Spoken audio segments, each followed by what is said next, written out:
Imagine living in a time when food was a daily struggle, where it wasn't just a pleasure but an absolute necessity to stay alive.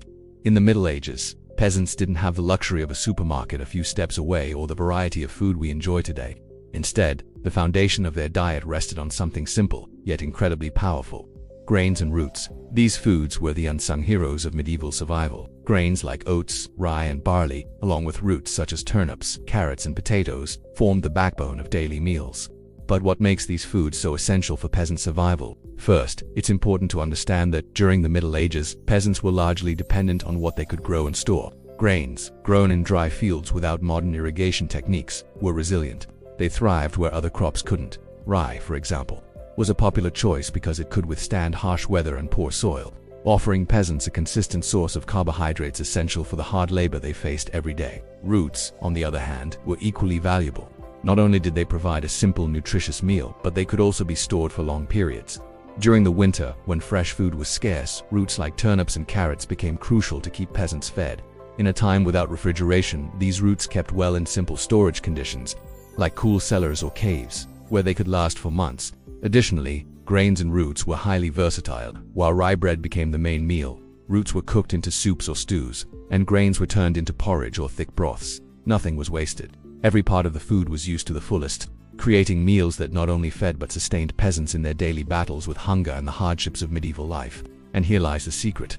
While today we might look at these simple roots and grains as a humble base for a meal, for medieval peasants they were the key to survival in a world of scarcity and uncertainty. These foods, though simple, were powerful enough to sustain entire generations, surviving plagues, harsh winters, and the constant fight for survival. Simplicity was the key to survival in the Middle Ages.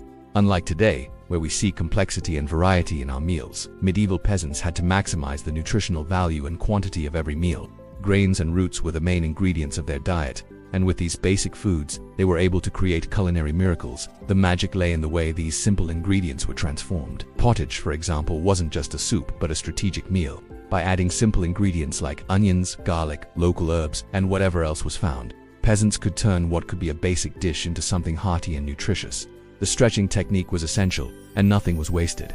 If the soup wasn't eaten on the first day, it stayed on the fire, being fed with new ingredients as time passed, gaining flavor and density with time. Another example of this powerful simplicity was bread.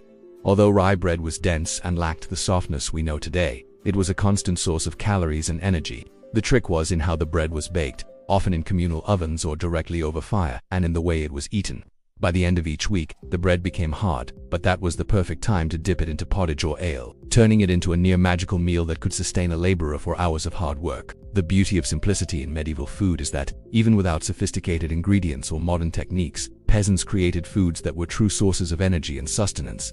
They were masters at turning the basic into food miracles. If there's one food that embodies the essence of medieval survival, it's pottage. This simple and humble dish wasn't just an ordinary soup, but the medieval fast food, a meal that stayed alive for days, maybe even weeks, feeding generations of peasants through times of scarcity. But what made pottage so special? The secret was in its preparation. Instead of being eaten in a single meal like our modern soups, pottage was made to last. The base was always a simple grain, like oats or rye, boiled until it turned into a thick porridge. Every day new ingredients were added, vegetables, herbs, and even leftover meat when available. The pot of pottage rarely left the fire, creating a continuous cooking cycle. This way, the soup gained more flavor and became even more nourishing as time passed. This eternal soup wasn't just a practical solution for the lack of fresh food. It was also a clever way to use every scrap of food available. Roots like turnips and carrots were added to give more substance, while herbs like garlic, sage, and parsley provided the touch of flavor that made the meal bearable during the long, harsh winter months. Pottage wasn't a gourmet dish, but its importance to the peasants was immeasurable. It not only sustained families throughout the day, but also created a sense of continuity, something that was always there, on the fire, waiting for another day's work. This simple, adaptable dish was the true sustenance of medieval life, surviving the test of time in extreme conditions. If there's one food that has crossed centuries and remained a cornerstone of the medieval diet, it's bread. But not the soft, fluffy bread we're used to today. The bread of medieval peasants was dense, heavy, and often a real struggle to chew. Yet, despite its unyielding texture, this bread was one of the foundations of peasant nutrition. So, what made medieval bread so essential? First, let's understand the base. Peasants didn't have the luxury of refined flour like we do today. The best wheat was reserved for the nobility, so peasant bread was made with simpler grains, like rye or barley. grains that were more suited to the harsh soil and climate conditions. These grains could be cultivated in poor fields where wheat wouldn't survive. And still, this bread was considered a true superfood, providing the necessary calories for the hard work in the fields. The production process was also fascinating. Peasants didn't have their own ovens and had to rely on communal ovens where bread was baked once a week. This bread had a unique feature. Once baked, it became extremely hard and difficult to eat, but this wasn't a problem. By the end of the week, when the bread had hardened, it would be dipped into pottage or a glass of ale, the light beer of the time, and transformed into a comforting meal that could sustain peasants until the next baking cycle. This bread also played a crucial role during times of food scarcity. During the winter months or poor harvest seasons, bread was often the only food available. Peasants could survive for weeks on nothing but bread. It wasn't the most flavorful or nutritious food, but it was what kept people alive. When peasants didn't have meat or other foods, bread became the main source of calories and energy. Additionally, bread held a symbolic, almost sacred value in medieval culture. Wasting bread was considered a sin. It was viewed as the essential sustenance, something so important that when food was discussed, bread was always at the center of the conversation, both in the countryside and in towns. During the Middle Ages, field work was tough and relentless, with workdays that could last 12 to 14 hours. Survival depended on more than just eating 3 meals a day. It relied on food that provided sustained energy throughout the day. And this is where grains and roots became essential energy sources. Peasants needed food that was cheap, easy to grow, and, above all, capable of keeping them energized during heavy labor. Grains like oats, rye, and barley were rich in complex carbohydrates, providing the energy necessary for prolonged physical work. These grains were the base of nearly every meal, from porridges to rustic breads, offering a sustained energy source. Unlike modern breads that can be digested more quickly, roots such as turnips and carrots were equally crucial as energy providers. Though lower in calories compared to other foods, they were rich in essential vitamins and minerals that helped keep the body strong during long workdays. Roots could be stored for months, making them an important reserve during the long winters when fresh food was scarce. One of the key features of these foods was their ability to provide consistent nourishment without large spikes in fullness or hunger, which was vital for peasants who worked all day long. Unlike modern foods that can cause quick energy highs followed by crashes, grains and roots offered steady low-impact energy, essential for the type of continuous, strenuous work required in medieval farming. The combination of grains and roots as part of the daily diet allowed peasants to maintain the physical stamina needed to do field work, often without a second meal throughout the day. These foods weren't just simple, but incredibly functional, ensuring peasants stayed nourished and capable of enduring the tough work required to grow and harvest the food that sustained their lives. Medieval life was full of uncertainties, and peasants had to be masters of improvisation to survive. Food, in particular, required a unique ability to make the most of any grain or root available. There was no room for waste, and every food found or grown needed to be used in the most intelligent way possible. When a grain crop failed, or when the winter was harsher than usual, peasants quickly learned to use whatever was at hand. This meant that, in addition to rye and oats, they might turn to other, less conventional grains like millet or even dried peas to fill their meals. Flexibility was key to ensuring their food stores were always adequate. Roots also played a crucial role in this improvisation process. Turnips, carrots, and even more bitter roots that would have been discarded in times of plenty were carefully prepared and integrated into meals. Even when these foods weren't ideal, peasants used their culinary skills to transform them into nutritious dishes, like soups or stews. Nothing went to waste. Even the skins of roots, when dried, could be used to supplement other dishes. Furthermore, improvisation didn't just extend to what was grown or found. Peasants also had an impressive mastery of using local herbs, leaves, and even flowers that grew around their homes or in nearby forests. These plants were often added to soups and pottages, providing extra nutrients and, when available, a welcome touch of flavor. It was an adaptable diet that, though simple, was extraordinarily effective. The most amazing part of this art of improvisation is that, even with limited resources, peasants were able to create varied and nutritious meals that sustained their families during the toughest times. In the absence of sophisticated ingredients, creativity in the medieval kitchen was one of the greatest tools for ensuring survival. And what's more, this lifestyle based on using everything was a philosophy that extended to every aspect of peasant life. In the medieval diet, certain roots stood out not only for their vital importance, but also for their immense usefulness in sustaining peasants. Carrots, turnips, and other roots were essential elements that not only nourished but also helped peasants stay healthy during the months of scarcity when other foods were hard to come by or non-existent. Turnips, for example, were virtually indispensable on peasant tables. They were not only easy to grow but could be stored for months in simple conditions like cellars or even makeshift pits, where the roots could be kept fresh for long periods. During the winter, when access to fresh food was limited, turnips became the primary source of vegetables for peasants, ensuring they had the essential vitamins and fibers needed to keep their bodies functioning. Carrots, though less common than turnips, also played a crucial role. They could be quickly grown and, unlike more delicate vegetables, stored well for extended periods when fresh carrots were consumed in soups and stews, but could also be dried, making them an excellent option for times of scarcity. In addition to their nutritional qualities, these roots were highly versatile. Carrot and turnip roots could be consumed in various ways, whether boiled, roasted, or even fermented to extend their shelf life. Even when peasants couldn't rely on meat or more varied vegetables, these roots were a dependable base for daily sustenance. What's even more interesting is that peasants knew they couldn't afford to waste anything. Turnip leaves, for example, were also eaten, often boiled along with the roots, forming a nutritious dish that ensured every part of the plant was used efficiently. This total utilization, from root to leaf, was a key feature of medieval food, where every piece of food had a purpose. Famine was a constant threat to medieval peasants.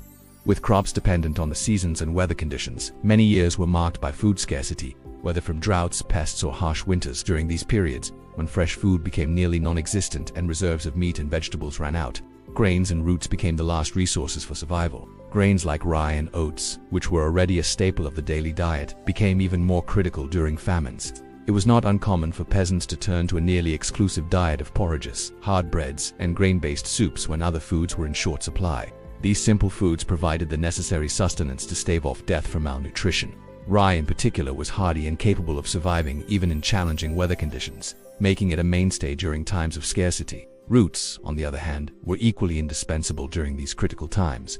During famines, peasants dedicated themselves to growing roots that could be stored for long periods, such as turnips, which could be kept in pits or cool cellars. When grain stocks began to dwindle, roots, especially turnips, became the primary source of carbohydrates and nutrients. Even with their more modest flavor and simplicity, they provided the necessary calories to keep peasants working through the day, often sustaining them with a limited diet of roots and grains for weeks. These foods, though not ideal for a balanced diet, were essential to avoid absolute starvation.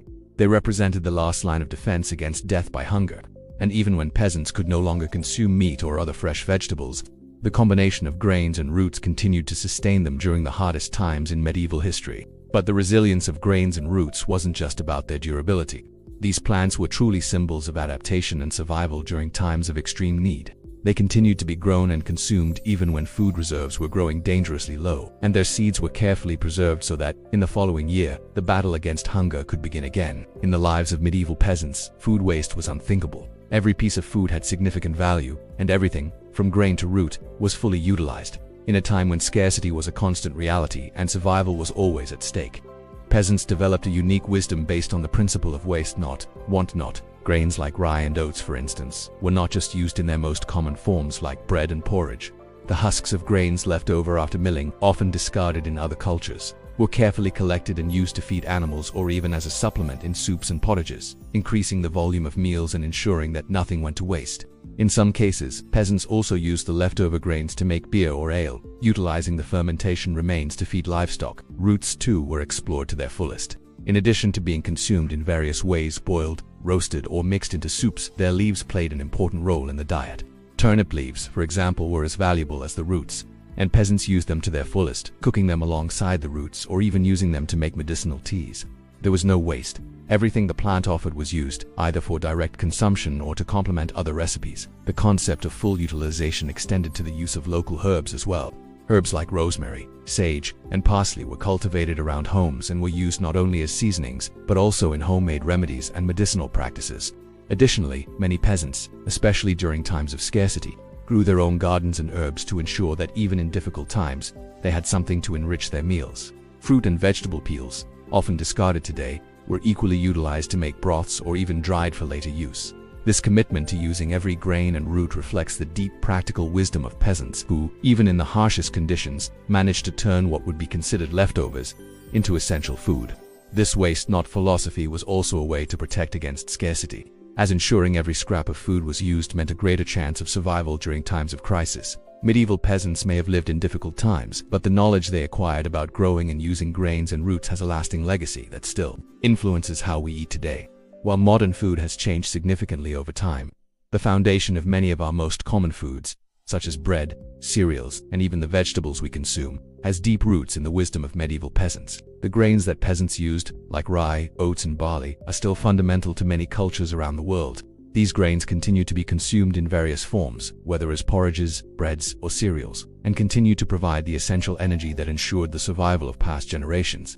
Today, these crops are still grown on a large scale, sustaining millions of people worldwide, especially in regions with less fertile soil where wheat and other more demanding crops wouldn't grow. Additionally, the importance of roots in medieval diets has had a lasting impact. Roots like carrots, turnips, and potatoes are widely consumed around the world, being a central component of many diets. While the potato became more popular later, its origins trace back to medieval agricultural practices of cultivating roots that stored well and provided a vital supplement during times of scarcity. But perhaps the greatest legacy of medieval peasants is the concept of using what we have in an increasingly environmentally conscious modern world. The medieval philosophy of making the most of what is available takes on new relevance. The idea of not wasting, of turning simple grains and roots into a nutritious meal, mirrors sustainable food practices that are highly valued today. Ultimately, medieval peasants not only shaped the food of their time, but also influenced how we relate to food today. They taught us the value of being resilient, creative, and adaptable, and reminded us of the importance of making the most of what we have, especially in difficult times. What once seemed a desperate necessity to survive the hardships of the Middle Ages now reflects a sustainable and valuable practice, essential to ensuring food security and preserving natural resources.